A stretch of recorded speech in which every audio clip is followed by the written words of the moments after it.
Hello everyone, welcome to our channel.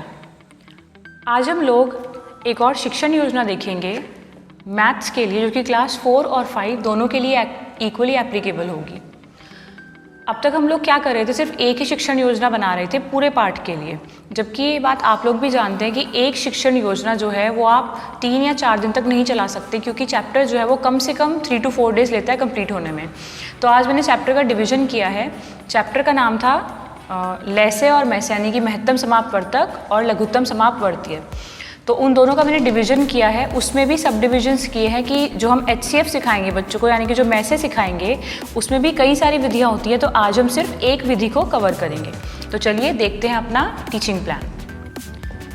Date, subject, class and time, ये सब note कर लेंगे आप। उसके बाद आएगा लर्निंग आउटकम। लर्निंग आउटकम क्या होगा? फर्स्ट, बच्चे दी गई संख्याओं का महत्तम समापवर्तक ज्ञात कर लेते हैं। और सेकंड, दैनिक जीवन से जुड़े मैसे पर आधारित सरल प्रश्नों को हल कर लेते हैं। ये हमारा लर्निंग आउटकम है, यानी कि हमारा जब ये जो टाइम पीरियड खत्म होगा इस चैप्टर को पढ़ाने का, उसके बाद हमारी एक्सपेक्टेशन है कि बच्चा एटलीस्ट इतना तो गेन कर ही लेगा। प्रकरण, प्रकरण क्या है? महत्तम समापवर्तक, हाईएस्ट कॉमन फैक्टर, जिसको हम HCF भी बोलते हैं। सीखने सिखाने की सामग्री, संख्याओं के छोटे फ्लैश कार्ड्स और पहाड़ों का चार्ट। सीखने सिखाने की प्रक्रियाएं। फर्स्ट स्टेज आई शिक्षण के आरंभ में। तो टीचिंग के स्टार्टिंग में यहाँ पर हम मोस्टली क्या करते हैं? ई का यूज़ करते हैं।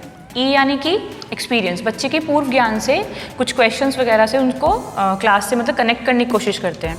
तो हमने क्या किया, अगर हम बच्चे को मैसे पढ़ा रहे हैं तो इट्स प्रीटी ऑब्वियस कि बच्चे को अपवर्तक का ज्ञान तो होगा ही। तो हम क्या करेंगे, अपवर्तक से रिलेटेड थोड़े क्वेश्चंस उनसे पूछेंगे, जैसे कि बच्चों अपवर्तक किसे कहते हैं, 10 के अपवर्तक बताओ या 15 के अपवर्तक बताओ। जो भी एग्जाम्पल्स आपको ठीक लगे आप वो पूछ सकते हैं। फिर दोनों के उभयनिष्ठ अपवर्तक पता लगाओ। अगर बच्चों को उभयनिष्ठ नहीं पता तो आप बता सकते हैं कि आपको कॉमन ढूंढने, यानी कि जो अपवर्तक दोनों में आ रहे हों। बच्चे अपनी अपनी कॉपी में उस क्वेश्चन को हल करेंगे। तो आंसर क्या आया 10 और 15 का सॉल्व करने के बाद? 1 और 5। तो अब मैम क्या कहेंगी कि बच्चों ये जो 5 है इसको हम 10 और 15 का मैसे कहेंगे, यानी कि महत्तम समापवर्तक कहेंगे। तो आज हम सीखेंगे कि महत्तम समापवर्तक कैसे ज्ञात करते हैं या किसे कहते हैं। सेकेंड स्टेज आई हमारी शिक्षण के दौरान। अब हमारा मेन यहाँ से जो टीचिंग वाला पार्ट है वो स्टार्ट होता है। तो शिक्षिका छात्रों को मैसे की परिभाषा बताएगी तथा सवाल हल करना सिखाएगी। बच्चों, महत्तम का अर्थ है सबसे बड़ा, यानी कि हाईएस्ट, और समापवर्तक का अर्थ है समान अपवर्तक। तो 2 या 2 से अधिक संख्याओं के समान अपवर्तकों में सबसे बड़ा अपवर्तक जो है वो महत्तम समापवर्तक कहलाता है। तो टीचर अपने अकॉर्डिंग जो भी उनको डेफिनेशन सही लगे वो डेफिनेशन बच्चों को बताएंगी, थोड़ी बहुत प्रॉपर्टीज़ बताएंगी HCF की, और फिर उनको सॉल्व करना सिखाएंगी क्वेश्चन। जैसे कि उदाहरण लिया हमने 12 और 24 का मैथ है, तो 12 के जितने भी अपवर्तक हैं हमने वो सब लिख लिया। जैसे कि आप बच्चे को बताएंगे कि बेटा जो हर एक डिजिट है, हर एक जो नंबर है उन सभी में 1 जो है वो सबका फैक्टर होगा ही होगा ज़रूर, यानी कि अपवर्तक होगा। और दूसरा, वो संख्या खुद भी अपना फैक्टर ज़रूर होगी। तो यानी कि हर नंबर के कम से कम 2 फैक्टर्स तो होंगे ही। ये बताने के बाद फिर जब बच्चा सारे अपवर्तक लिख लेगा उसके बाद आप उसको कॉमन फाइंड आउट करने के लिए कहेंगे। जैसे कि हमने ये सर्कल कर लिया कि ये सब इसमें से कॉमन है। यहाँ पर हमने सारे समान अपवर्तक लिख लिए, कॉमन टर्म्स, और उसके बाद जो उनमें सबसे बड़ा अपवर्तक आया वो हो गया हमारा मैसे। उसके बाद शिक्षिका मैसे की कुछ विशेषताएं या प्रॉपर्टीज़ बताएंगी। यहाँ पर टाइम लगेगा हमें एटलीस्ट 20 मिनट का, और आकलन का तरीका जो रहेगा वो प्रश्नोत्तर और सहभागिता से, मतलब टीचर जो है वो आकलन करती रहेंगी बच्चों का कि बच्चा कितने अच्छे से पार्टिसिपेट कर रहा है। Teacher will ask questions to ensure that kids are paying attention.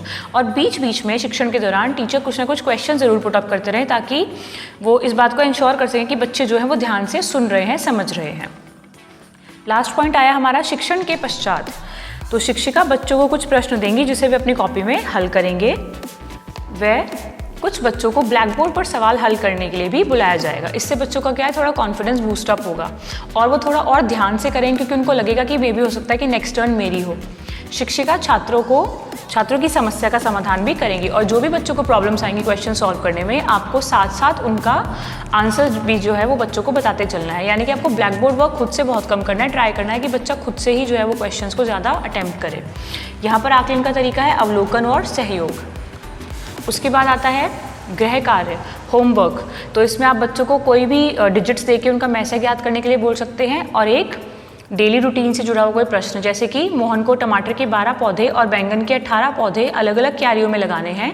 अधिक से अधिक एक पंक्ति में कितने पौधे लगाए कि हर पंक्ति में बराबर बराबर पौधे लगें। तो यहाँ पर अधिक से अधिक शब्द का प्रयोग हुआ ना, यानी कि बच्चे को HCF निकालना है, मतलब के महत्तम समापवर्तक। आगामी योजना।